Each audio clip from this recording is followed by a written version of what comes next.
has been a very interesting offseason for the AFC East. And since it is yearbook season right now, Bill Barnwell is going to get out some superlatives to each team. Today, we're diving into that division, starting in New England.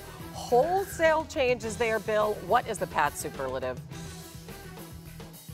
Yeah, it's most likely to need name tags at training camp. We could see 11 new starters for the Patriots this year. And of course, Will Campbell, Stephon Diggs, the big names on offense to help out Drake May, who needed it after last season. But also look at the defensive side of the ball. That really fell apart last year. A lot of guys they're expecting to step in and play well immediately. Harold Landry, Robert Spillane, Carlton Davis, and of course, the big one, Milton Williams at defensive tackle. Patriots think if they can get their defense right and give Drake May enough help, they could be a competitive team as early as 2025 in the AFC East.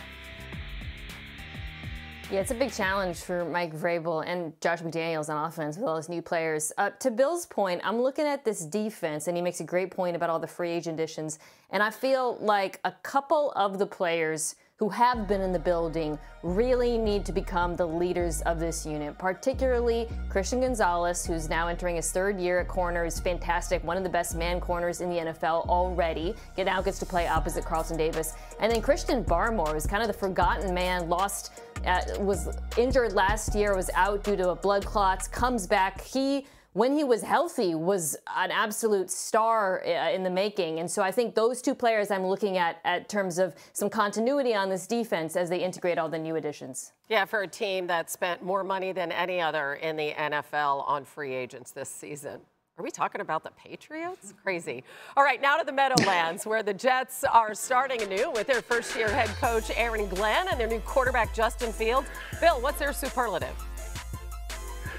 Yeah, ahead of the Patriots spent money earlier this offseason. The Jets are most likely to spend money here late in the offseason. That's because they have a good problem. 4 really promising young players coming due for extensions. The priority should be Garrett Wilson, who has made incredible catches, been excellent as a pro so far, despite catching passes from 8 different quarterbacks. On the other side, Sauce Gardner, awesome as a rookie, but has he played up to that level in recent years? I'm not so sure. Some tackling issues, and he really struggled, like a lot of Jets players, after Robert Saleh left last year. So maybe prioritizing Wilson over Gardner as they hand out these deals. I was in Detroit when the Dan Campbell era started, and Aaron Glenn was obviously on that staff. And what surprised me and impressed me was how honest and self-aware that build was going to be. And Aaron Glenn talked about that every time I visited with him every summer in those camps. And year one there was figuring out the roster and who wanted to be a part of it and who didn't. And I think the fact that the Jets don't want to be off-season champs, they can have a ceremony passing the torch to the Chicago Bears on that one. But they're just going to have a quiet off-season, a quiet summer, re-signing the guys who want to be there, who are going to be part of this, and getting rid of the guys who don't over the next year. It's very, very important what they're doing. This is going to take a couple years, but it's going to work. Yeah, haven't been in the playoffs since 2010. Longest active drought in the NFL. Impossible. Quiet summer in New York. Imagine that. All right, off to South Beach. I thought people wanted to go to South Beach, but we have Tyreek Hill, and now we have Jalen Ramsey. I mean, what's his future there? I don't know, Bill, what is your superlative for the Finns? Yeah, it's least likely to find a good solution for their biggest remaining problem, and timing here matters. Jalen Ramsey and the Dolphins appear to want to break up, which is okay, that happens. But you can't do that in the middle of April when you have more than $23 million guaranteed coming to you, because most teams have already spent the vast majority of the money they have to work with. And so Jalen Ramsey is a good player. He's also now on the wrong side of 30, has meniscus tears in his past in both of his knees. And frankly, teams just don't have that much money left in their coffers at this point of the offseason. So I would expect them to have some trouble finding a good fit for Jalen Ramsey in a trade. Yeah, I think what's concerning here for the Dolphins is, one, what Bill said, which is it's going to be hard for them to pull off a trade that works in their favor at this point. And two, even if they are able to trade him, especially if they are, frankly, this secondary is a real issue. It might be, I think, my biggest question mark on this football team. I mean, if Ramsey leaves, you're looking at a cornerback group of Cater Coase, Storm Duck, Cam Smith. They drafted a player this year. Javon Holland, their star safety, is gone. I like the pass rush, but behind them, a little bit concerned. And I'm doubly concerned if Ramsey walks out the door. All right, let's shuffle off to Buffalo, where the Bills continue their recent dominance of the AFC East. Bill, what's their superlative? It's a boring one, but most likely to stay the course. Brandon Beane wants to draft and develop his guys, and so you saw that this offseason. They didn't pay for a lot of guys from outside the building. They paid Khalil Shakir, Christian Benford, Gregory Rousseau. They did not go out and make that big all-in move the way they did a few years ago when they got Von Miller because it didn't work. I know Bills fans want that splashy addition to help beat the Chiefs, but this is a team that is going to try and do it by drafting their guys, developing them in the building, getting Sean McDermott to get with them, and then keeping them around for years to come. Brandon Beane also most likely to call into a radio show to tell you that he's staying the course over the past couple of weeks. But for me, Bill, I'm looking at this roster, and I look at these young guys who have to take a step forward because it's been a top-heavy roster the last couple of years. We saw some of the cornerback depth when Kyer Elam had to play against Kansas City, and he was literally tumbling the wrong way on a play.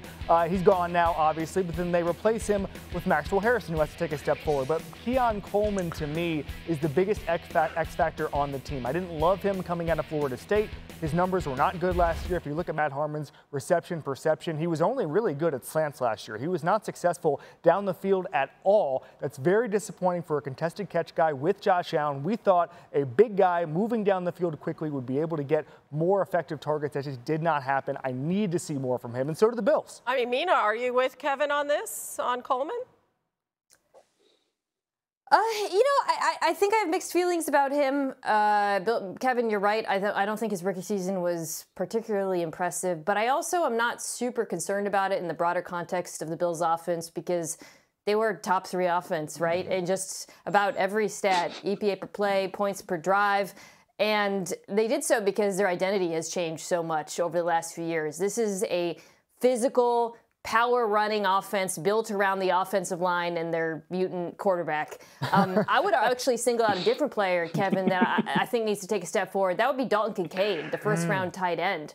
There's been flashes where you've seen why he was drafted where he was, and he, to me, can be actually a vertical threat for Josh Allen, too. Just hasn't been consistency on his part.